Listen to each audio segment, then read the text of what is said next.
और काफ़ी लंबे समय से हम बीमार रह रहे हैं, दवाई लेने के बाद भी हमारे शरीर पर कोई दवाई काम नहीं कर रही और शरीर ऐसे बंधा बंधा सा रहता है शरीर के ऊपर, जैसे किसी ने कोई बंधन लगवा दिया हो। जय श्री राम, जय माता दी, बालाजी महाराज की। ये जो आज मैं एक विषय लेके आया हूँ, ये काफ़ी लोगों का मेरे पास में बार बार सवाल आता रहता है और ये काफ़ी जानकारी का विषय है और इस विषय के बारे में सभी को जानकारी होने की बिल्कुल आवश्यक है। कि मेरे पास में सवाल क्या आता रहता है कि हमारे घर के अंदर हम जब सोते हैं, सोते समय शरीर पर दबाव बनता है और काफ़ी लंबे समय से हम बीमार रह रहे हैं, दवाई लेने के बाद भी हमारे शरीर पर कोई दवाई काम नहीं कर रही और शरीर ऐसे बंधा बंधा सा रहता है शरीर के ऊपर, जैसे किसी ने कोई बंधन लगवा दिया हो। कभी गर्दन में दर्द रहता है, कभी कभी किसी शरीर के बाजू में दर्द रहता है, कभी कमर में, पीठ में दर्द रहता है। तो इस ऐसे लग रहा है कि हमारा शरीर में कोई नेगेटिविटी है या किसी ने हमारा शरीर बांध रखा है। तो इस परिस्थिति के अंदर हमने क्या करना चाहिए ताकि ये समस्या से हमारे को जल्दी से छुटकारा मिले, इसकी पूरी जानकारी मैं आपको दूंगा और इस वीडियो को आप अंत तक ज़रूर देखना। हमारा बालाजी दरबार लगता है, दरबार संबंधी जानकारी हो या फिर किसी ने ऑनलाइन पूछा लेनी हो तो दरबार से आप ऑनलाइन पूछा भी ले सकते हैं। यंत्र मंत्र तंत्र पूजा पाठ ज्योतिष संबंधी जानकारी आपको चैनल के माध्यम से मिलती रहती है।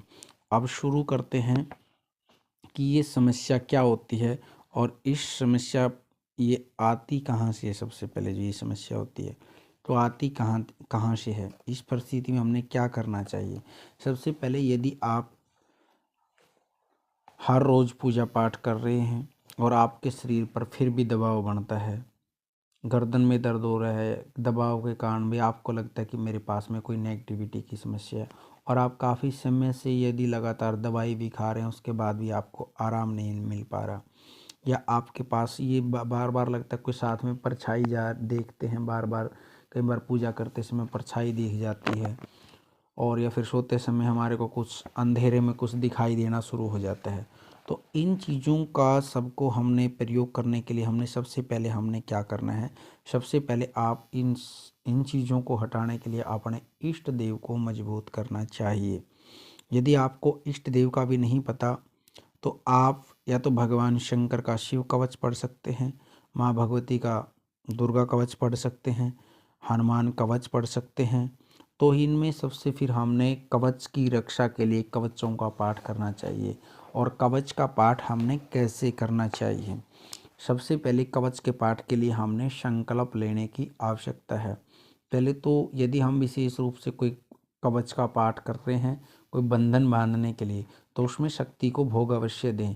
भगवान शंकर का कर रहे हैं तो शंकर को दे, माँ भगवती का कर रहे तो भगवती को दे, और बालाजी महाराज हनुमान जी का कर रहे तो हनुमान जी को भोग अवश्य लगाएं।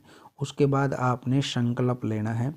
संकल्प कर कर कि बाबा मेरे शरीर के ऊपर ये बंधन है, मेरा ये नाम है, मेरा गोत्र, आज ये तिथि ये वार है, और जो जो मेरे शरीर के ऊपर ये बंधन लगा हुआ है, शरीर के अंदर कोई नेगेटिव चीज़ है, इसको हटाइए और मेरे शरीर के ऊपर इस कवच से बंधन लगाइए ताकि मेरे शरीर पे कोई नेगेटिविटी शरीर पर प्रवेश ना कर सके। तो उसमें कवच का पाठ आपने संकल्प करके करना है। उसके बाद आप जल और गंगा जल को अभिमंत्रित भी कर सकते हैं।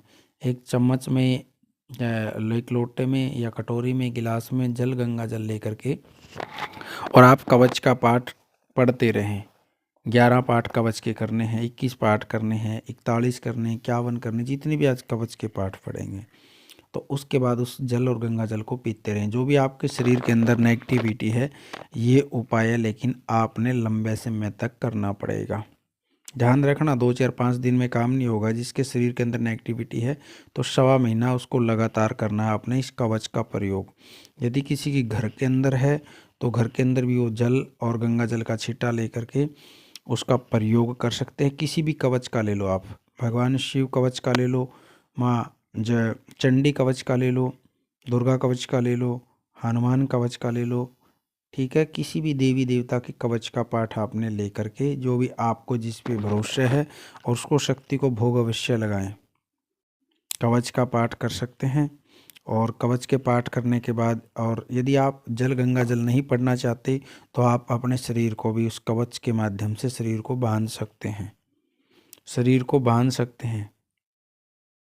तो शरीर के बंधन, शरीर के ऊपर बंधन के लिए संकल्प लेकर के आप उसने कवच कर सकते हैं, और शक्ति का भोग अवश्य लगाना है, और उसको जल गंगा जल के माध्यम से भी उसका आप प्रयोग कर सकते हैं।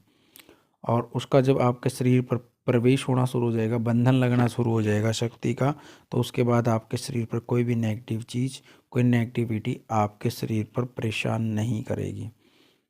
लेकिन कोई बीच में आपके ऊपर कोई ज़्यादा बड़ी कोई चीज़ है, प्रेत है, जिन है, जनाद है, मसान है, मसाणी है, तो इनके लिए क्या, कई बार ये वचन भराई हुई चीज़ होती हैं, तो ये कवच से उसके बाद आप उसमें अन्य प्रयोग करने पड़ते हैं। कई बार लोग जैसे मेरे को बार बार बोलते रहते हैं, जी हमने कवच का पाठ करा है, और उनके ऊपर जिन की कोई जीन चल रहा है, जनाद, चुड़ैल, कुछ ज़्यादा बड़ी चीज़ लगी हुई है, तो उससे कवच का पाठ आपकी रक्षा नहीं करे, क्योंकि आपके शरीर के अंदर पहले ही कोई समस्या चली हुई है। लेकिन कवच से यदि आप, वो आदमी भी कवच का पाठ करता है, लेकिन उसको वो चीज़ परेशान नहीं करेगी ज़्यादा, शरीर से निकलेगी तो नहीं, लेकिन निकलेगी लंबे टाइम में लगातार करने से, क्योंकि वो चीज़ आपको कवच के पाठ लगातार शरीर पर प्रयोग नहीं करने देगी, इसलिए वो नहीं निकल पाती है। और इसलिए कोई नॉर्मल समस्या है, थोड़ी बहुत दिक्कत है, दबाव पड़ता है, परछाई दिखाई देती है, बार बीमारी हो रही है, बीमारी ठीक नहीं हो रही, मेडिकल का इलाज नहीं हो रहा, तो इन कवचों का प्रयोग करें, आपको 100% लाभ मिलेगा, और आपके शरीर की और परिवार की या दुकान की, किसी के लिए भी कर सकते हो, सबकी रक्षा होगी। वीडियो जानकारी लगी तो आप लाइक करना, शेयर करना, कमेंट करना, और चैनल को सब्सक्राइब करना। हमारा बालाजी दरबार लगता है, दरबार संबंधी जानकारी, यंत्र मंत्र तंत्र पूजा पाठ संबंधी चैनल के माध्यम से मिलती रहती। सभी को सीताराम, जय माता दी, नमो आदेश।